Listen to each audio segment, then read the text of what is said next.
ప్రస్తుతం మనం మహబూబాబాద్ జిల్లా సిపిఎం పార్టీ జిల్లా కార్యాలయంలో అయితే ఉన్నాము.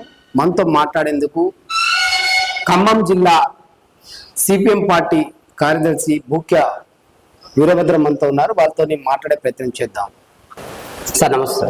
నమస్తే. నా పేరు సీతారాం సార్, T9 కరెస్పాండెంట్, ఉమ్మడి వరంగల్ జిల్లాతో పాటు ఖమ్మం కూడా నేనే.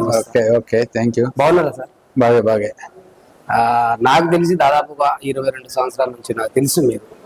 ఓకే. ఎస్ఎఫ్ఐ ఆర్గనైజేషన్ నుంచి మిమ్మల్ని చూశాను నేను. అనేక పోరాటాలు, పిల్లలకు చదువుల విషయంలో కూడా చాలా చురుగ్గా ముందుండి చదువు చూపించిన అనుభవం మీకు ఉంది. ఓకే. ఎస్ఎఫ్ఐ ఆర్గనైజేషన్ నుంచి మీ యొక్క ప్రస్తావన ఒకసారి చెప్పండి. మాది ఖమ్మం జిల్లా, ఖమ్మం రూరల్ మండలం, కసనాతండ, ములకల్పల్లి అంటే బార్డర్లో మన పాత వరంగల్ జిల్లా, ఇప్పుడు మహబూబాబాద్ జిల్లా కురివి అంటే డోర్నాకల్ మండలం, ములకల్పల్లి పక్కనే ఖమ్మం రూరల్ మండలం, కసనాతండ. నేను 5వ తరగతి దాకా మా తండాలో చదువుకున్నాను, కసనాతండ. 6 నుండి 10 దాకా ములకల్పల్లి డోర్నాకల్ మండలం ఉన్న చదివాం. అప్పటి నుంచే నేను ఎస్ఎఫ్ఐ స్టూడెంట్ ఆర్గనైజేషన్ సంబంధించినటువంటి హై స్కూల్లోనే స్కైలాబ్ బాబు గారు, ఇప్పుడు ప్రజెంట్ కేవీపీఎస్ రాష్ట్ర ప్రధాన కార్యదర్శి ఉన్నారు. వారు మా జిల్లా పరిషత్ హై స్కూల్ ములకల్పల్లి వచ్చినప్పుడు ఎస్ఎఫ్ఐ సంబంధించిన సభ్యత్వం తీసుకోవడం జరిగింది.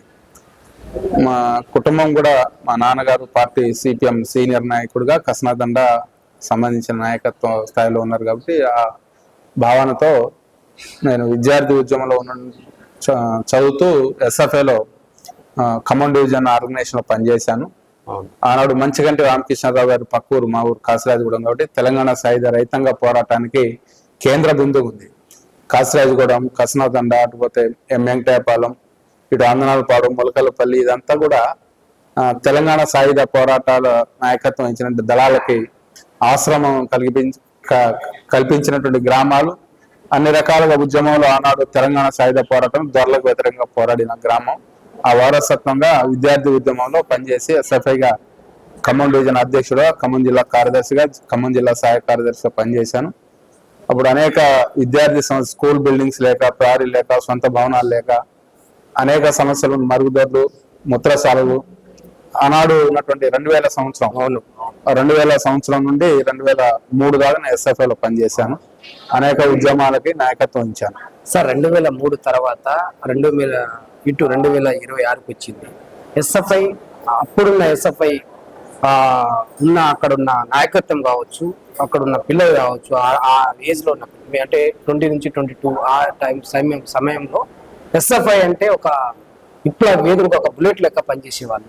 ఇప్పుడు పిల్లలు కొద్దిగా ఒక డిఫరెంట్ వేలో పోతున్నారు. వాళ్ళ గురించి మీరేం మాట్లాడతారు? ఆనాడు మొత్తం ప్రభుత్వ రంగంలోనే విద్యా సంస్థలు ఉన్నాయి. ప్రాథమిక పాఠశాల నుంచి ప్రైమరీ పాఠశాలలు, ఉన్నత పాఠశాలలు, జూనియర్ డిగ్రీ కళాశాలలు అని కూడా ప్రభుత్వ ఆధీనంలో ఉన్నాయి. కాబట్టి విద్యార్థులంతా అనేక సమస్యల మీద ఇబ్బందులు పడేటువంటి పరిస్థితి. ఆనాడు ఆర్గనైజేషన్ లో విద్యార్థులు కలిసి వచ్చేటువంటి సందర్భం సమస్యల మీద. ఈనాడు వచ్చినటువంటి మారిన పరిస్థితుల్లో ప్రైవేట్ విద్య అభివృద్ధి అయ్యే కొద్దిగా ఎల్కేజీ నుండి ఇప్పుడు పీజీ దాకా అంతా ప్రైవేటేషన్ అయింది ఎడ్యుకేషన్. కాబట్టి ఇప్పుడు ఎడ్యుకేషన్ పోయినప్పుడు డబ్బులు ఇచ్చి చదువు కొనుక్కోవాల్సినటువంటి విద్యా సంస్థలు అభివృద్ధి అయినాయి. డబ్బులు ఇచ్చి ఇప్పుడు కొనుక్కుంటున్నారు. కాబట్టి వాళ్ళ సమస్యల మీద, విద్యార్థి ఉద్యమాల మీద కలిసి వచ్చే పరిస్థితి ఉండదు. ప్రైవేట్ విద్యా సంస్థలో వాళ్ళు ఎట్టాగో అనేక సెక్షన్ల వారిగా, తరగతుల వారిగా ఉన్నారు. కాబట్టి వాళ్ళ సమస్యల కన్నా వాళ్ళ చదువు మీద అనేది కొనుక్కుంటున్నారు. కాబట్టి ఆ టైంలోనే వాళ్ళు గడుపుతూ ఉన్నారు. కాబట్టి ఇప్పుడున్న పరిస్థితి అది. కాబట్టి వాళ్ళని సమాజం పట్ల కానీ, విద్య పట్ల కానీ, ప్రభుత్వం బాధ్యత విద్య మనకు అందించాలి అనే సామాజిక స్పృహ ఇప్పుడున్నటువంటి పరిస్థితి వాళ్ళకి అవగాహన కల్పించడంలో లోపం జరుగుతుంది. ప్రైవేటేషన్ వైపు అంతా కొనుక్కోవాల్సిన పరిస్థితి. విద్య అనేది వ్యాపారం జరిగిన తర్వాత మనిషి యొక్క విద్యార్థులకు ఆలోచన కూడా ఆ ధోరణితో ఉన్నటువంటి పరిస్థితి. ఇంకోటి విషయం ఏంటంటే, గతంలో ఎస్ఎఫ్ఐ సంబంధించిన నాయకులు కావచ్చు, వాళ్ళు ఎస్ఎఫ్ఐ వాళ్ళు వచ్చారంటే ఒక బలం ఉంది. ఇప్పుడు పోయి ఎస్ఎఫ్ఐ వాళ్ళు వచ్చారంటే వాళ్ళు బయటికి సంబంధించిన వాళ్ళు బయటికి రావట్లేదు పిల్లలు. అసలు ఎక్కడ లోపం జరుగుతుంది? అసలు ప్రాబ్లం ఏంటి? అసలు ఒకటి సామాజిక బాధ్యతల పట్ల, సామాజిక దృక్పథం పట్ల విద్యార్థి లోకంలో క్రమక్రమంగా వాళ్ళ యొక్క సామాజిక దృక్పథం తగ్గిపోవటం వల్ల ఇప్పుడు మొత్తం ప్రైవేట్, గవర్నమెంట్ కాలేజీలో ఉన్నటువంటి విద్యార్థులు అంటే పేద విద్యార్థులు స్కూల్ అయినా కాలేజీలు అయినా చూస్తే డిగ్రీ కాలేజీ అయినా ఎస్సీ ఎస్టీ బీసీ బలహీన వర్గాలు ఆర్థికంగా బలహీనంగా ఉన్నటువంటి వాళ్ళు ఇప్పుడు చదువుతా ఉన్నారు.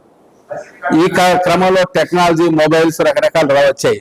వాళ్ళకి సమస్యలు కానీ సామాజిక బాధ్యత ప్రభుత్వాల మీద ప్రశ్నించాలి సాధించాలి అనేటువంటి దృక్పథం తగ్గిపోయింది. ఎస్ఎఫ్ఐ ఆర్గనైజేషన్ ఇప్పటికీ విద్యార్థుల్లో వెళ్లే ప్రయత్నం జరుగుతుంది. టాలెంట్ టెస్టులు నిర్వహించాలి, దేశభక్తి భావజాలం, భగత్ సింగ్ ఆలోచన విధానాన్ని, అల్లూరి సీతారామరాజు దృక్పథాన్ని, ఈ సీతారాం యేచూరి గారు కూడా వారి దృక్పథాన్ని కల్పించే ప్రయత్నం దేశభక్తి భావంతో పోతున్నాం. కానీ ఇప్పుడు వచ్చినటువంటి అనేక రుగ్మతల యొక్క ప్రభావం విద్యార్థులు అనేక భావాలతో ఇబ్బంది పడుతున్న పరిస్థితి. కాబట్టి విద్యార్థి లోకం స్పందించాల్సినటువంటి సమయం ఇది. అవును. కాబట్టి సరైన ఆలోచన, సామాజిక దృక్పథం, ప్రభుత్వ విద్యని కాపాడుకోవాలనే ఒక లక్ష్యం ఇది ఉండాలి. రెండోది ఎన్నికలు లేకపోవడం. విద్యా సంస్థలో ఎన్నికలు జరిగి ఉంటే నాయకత్వ స్థాయి డెవలప్ అవుతుంది. విద్యా సంస్థల్లో అంటే ఇప్పుడు జూనియర్ కళాశాల ఎన్నికలు కానీ డిగ్రీ కళాశాలలో కానీ ఇతర కోర్సులు విద్యా సంస్థలో ఎన్నికలు జరుపుతుంటే పెట్టి ఉంటే విద్యార్థి లోకం కూడా రాజకీయాలు కూడా ఆసక్తి పెరిగే అవకాశం ఉంది. కానీ రాజకీయంగా ఆసక్తి లేకుండా చేయటం అనేది పాలకులు ప్రభుత్వాలు విద్యార్థి లోకం ఎందుకనంటే ఆనాడు మనం చూసే సుందరయ్య గారు కానీ సీతారామ యేచూరి గారు కానీ ఇప్పుడున్న ఎంఏ బేబీ గారు కానీ అనేక మంది ప్రముఖ నాయకులు ఇవాళ కాంగ్రెస్ పార్టీలు ఉన్నా ఇతర బీజేపీ పార్టీలు ఉన్నా కమ్యూనిస్ట్ పార్టీలు ఉన్నా ఇప్పుడున్నటువంటి దేశ స్థాయి నాయకత్వం ఆనాడు విద్యార్థి ఉద్యమంలో ఎదిగి వచ్చిన నాయకులు. అంటే ఎన్నికల్లో రాజకీయాలు ఉన్నాయి కాబట్టి రాజకీయాల పట్ల ఆసక్తి, ప్రశ్నించే తత్వం, సమాజం పట్ల దృక్పథం ఉంది. కానీ అది ఎన్నికలు లేకుండా చేయటం అనేది పాలకుల యొక్క తెలివిగానే ఆలోచించారు కేంద్ర రాష్ట్ర ప్రభుత్వం. ఎందుకంటే ఇక్కడ ప్రశ్నించే తత్వం లేకుండా ముందే విద్యార్థుల సామాజిక దృక్పథం రాజకీయాల వైపు ఆలోచన